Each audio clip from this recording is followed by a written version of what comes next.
Hey guys, Matt Allen here. Welcome back to Tactical Bassin'. Today we're headed out on the water. As soon as this burns off, it is going to be an absolute scorcher today. It's gonna be hot, but the fishing should be good.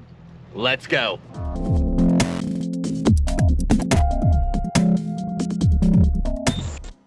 The goal today is to power fish them. Over here, we've got 4 different frogs tied on. Over here, we've got 3 flipping sticks, a fluke, and a walking bait, a walking topwater. Now, I don't know that that's going to work, but that is the goal. We've got a really long run. I got an early start because we've got a really long run to start our day. This cloud cover should burn off any minute, and it's gonna get hot. Let's get to work.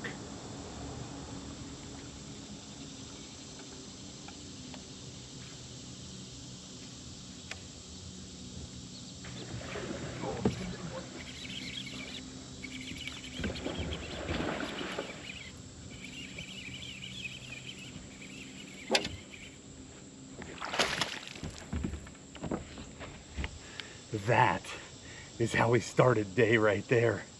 Jeez, Jackal Kiara back in the double shade under that dock. That fish massacred it. Beautiful summertime bass.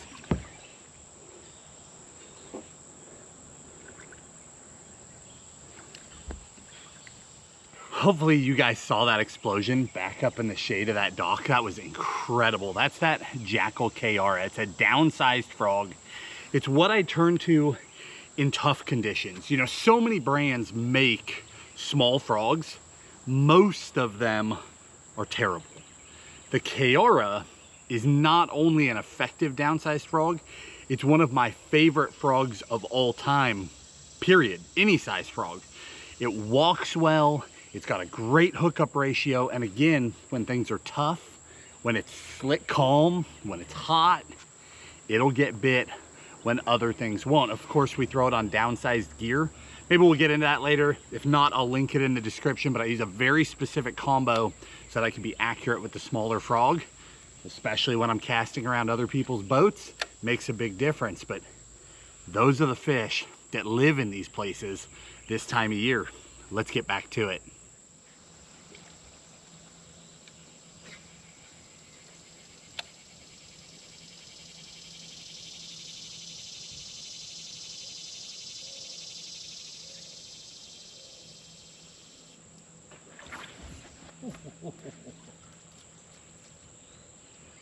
All right, it's time to make a move, but that was an awesome way to start the day. You've got to love that. We got one other bite in that pocket. I missed it. That pocket was pretty small, so now we've got to make a big move before we can fish again. We've got a long run, but it's a beautiful run. I can't wait to catch some more fish.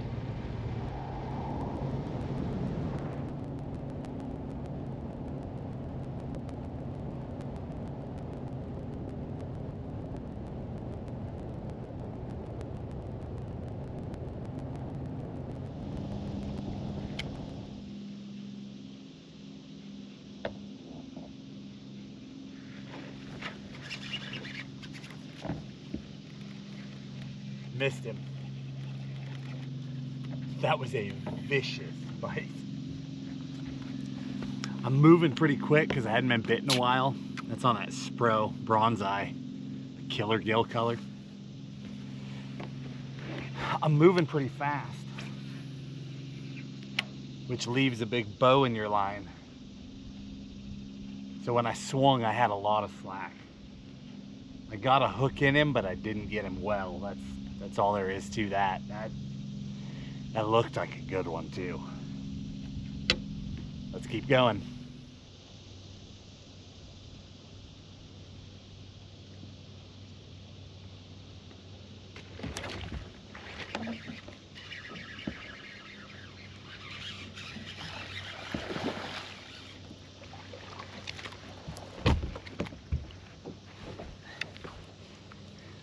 Got him. Beautiful fish too, dark green. That same frog, bronze eye 65. Thank you, friend. Gosh, I love that. So earlier I was throwing the Kiara. I throw that on a 7-1 heavy Zodius. For the bigger frogs, your full-size frogs, this is that X-Pride 7.3 extra heavy. Makes all the difference when you need to hammer the hook set on that bigger frog. The Kiara is such a light frog that if you try to put it on this rod, you just lose some accuracy. That's why we moved that one over to that Zodius. Let's keep going.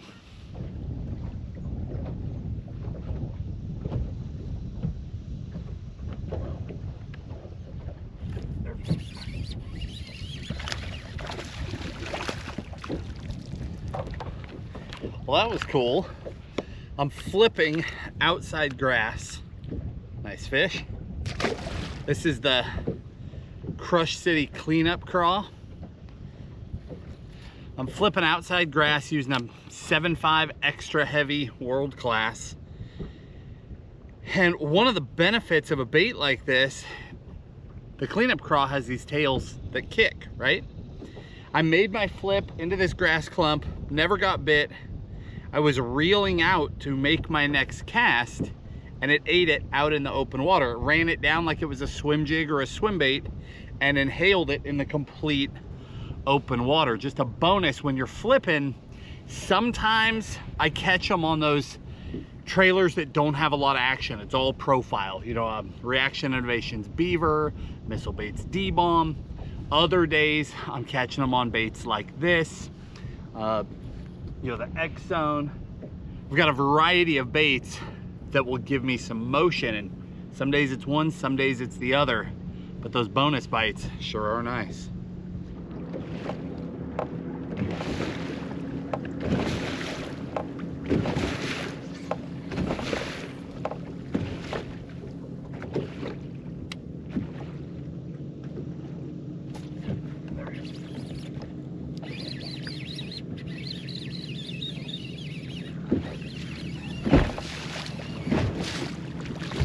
Sweet.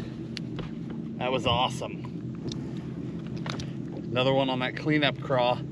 So I wouldn't say that what I'm doing is flipping, right? I'm pitching. So up here behind us is the hard grass edge, like a cheese mat. And I've got my 7-Eleven extra heavy X-Pride, 1.5 ounce weight, ready to go to punch through that stuff.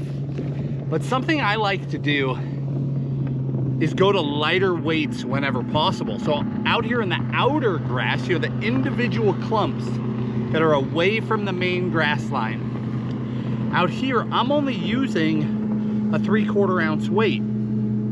That allows me to be more precise. It allows me to use a smaller rod. Now it's still a pool cue, 7.5 extra heavy, straight 65-pound braid. And again, I'll link all this stuff in the video description for you, but that lighter weight gives me a slower fall, which gives my bait more kick on the way down in these isolated single grass clumps. When I get in the thick stuff, I go to heavier weight so I can punch through and I can be more effective. But I feel like I get more bites with lighter weights, and I definitely land more of them.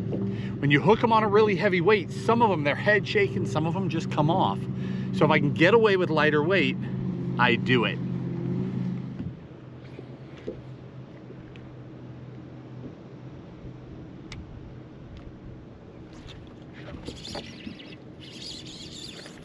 Oh, lost him.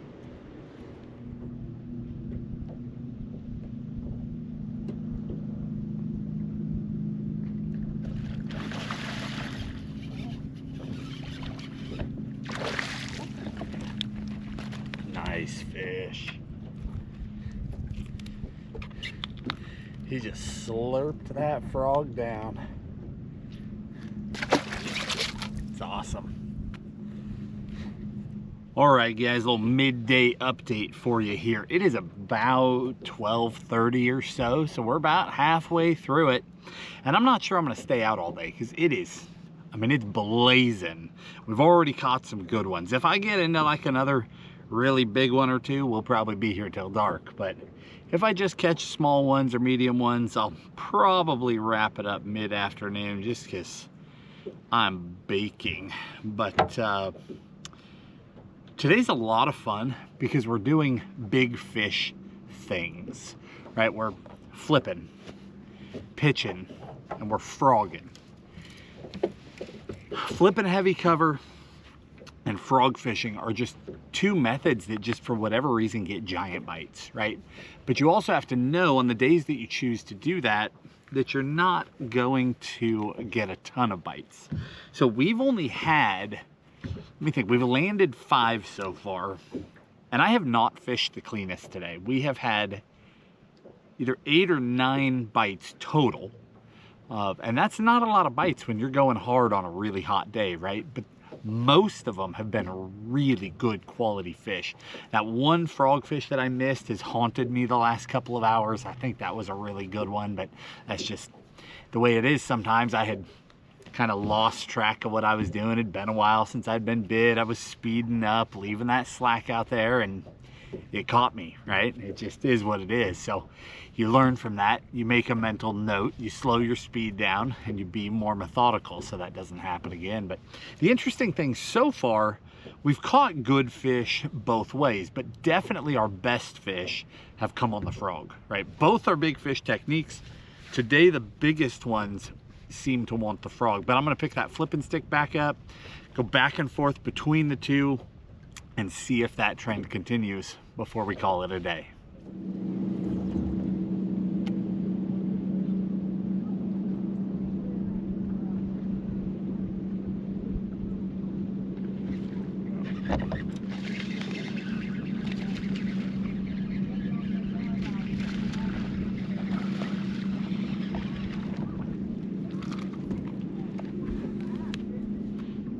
So that fish actually showed himself. What I mean by that is I'm going down this grass line here. Nice fish too. Another one on the bronze eye. I'm going down this grass line and I saw a natural blow up. I saw a fish blow up on a bait fish. It took 2 casts. I threw to it, nothing happened, wound up, threw again. There he is. Anytime I'm fishing cover, I try to keep an eye peeled because it's amazing. You'll see that. You'll see one blow up and chase. That's a gimme, right? They just showed you where they are and they showed you that they're feeding. One of the other things I'll see when I'm watching matted vegetation is I'll see the mat move. That's it, not a blow up, but something has happened. There's obviously a fish there, and that's when I'll grab a flipping bait and pitch to that. But watching for those things, if you watch all day long, you'll usually get a bonus fish or two simply by paying attention.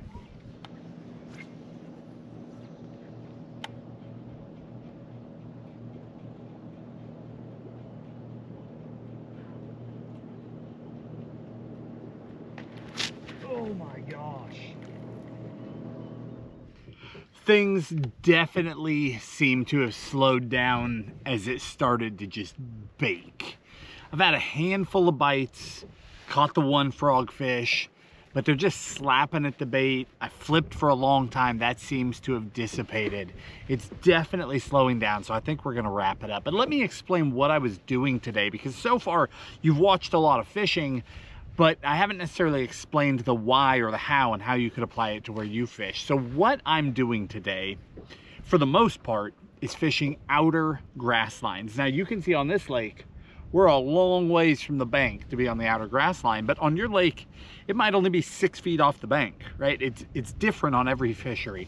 But we're on the outermost grass edge, and I was either frogging right on the edge, or I was going off the edge, and where there were individual little clumps, I would flip or pitch to the base of each one of those clumps. That's how we caught all our fish today. Most of the fish out here, I feel like we're targeting bluegill. So that's why you saw me throwing the killer gill color. That's why you saw me catch one on a green pumpkin frog, which is not a color I throw a lot, but we had really clear water today. So I went to green pumpkin, a really natural color. That worked also. And then flipping, I was using the tilapia color. At least I think that's what it's called. I'll look it up to make sure, but it's got that little bit of blue in it. I just think that goes a long ways when they're targeting bluegill. The only fish that was out of sync with all the others was our kicker. It was that big one this morning. That fish, I said right when I caught it, it was in double shade. If you guys have been following along all summer, you know what that means. If not, that means that when it gets really hot, even this morning, it was hot.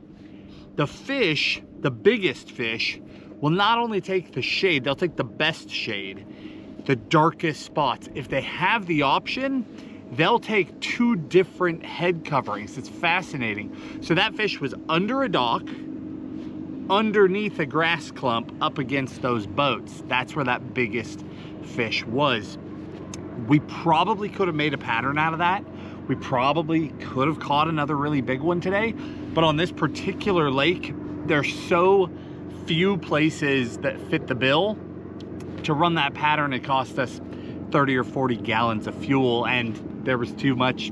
I mean, the frog bite was awesome anyway, you know, so why would we go and do that today? But that was the difference between those 2 patterns. One was that outer grass, one was that double shade in a pocket. Guys, I hope you enjoyed coming along. I'll link everything in the video description, you know, the frog rods, the specific frogs, like the fact that that one was green pumpkin. You know, on that flipping stick, I was using an inshore reel, not a standard reel, so that I had more drag power. Because if I hook a giant in the grass, extra heavy rod, that inshore reel, 65-pound braid, I'm gonna horse them out of there. I was using a very specific owner hook today. I've got them crammed in here. Let me see if I can grab it for you. The Haymaker. The Haymaker is a cool hook. It's like a halfway between a wide gap and a flipping hook. And it just has an excellent hookup ratio. But again, I'll link everything in the description. Hopefully you guys enjoyed the video. If you did, hit the like button, subscribe to the channel, and we'll talk to you soon.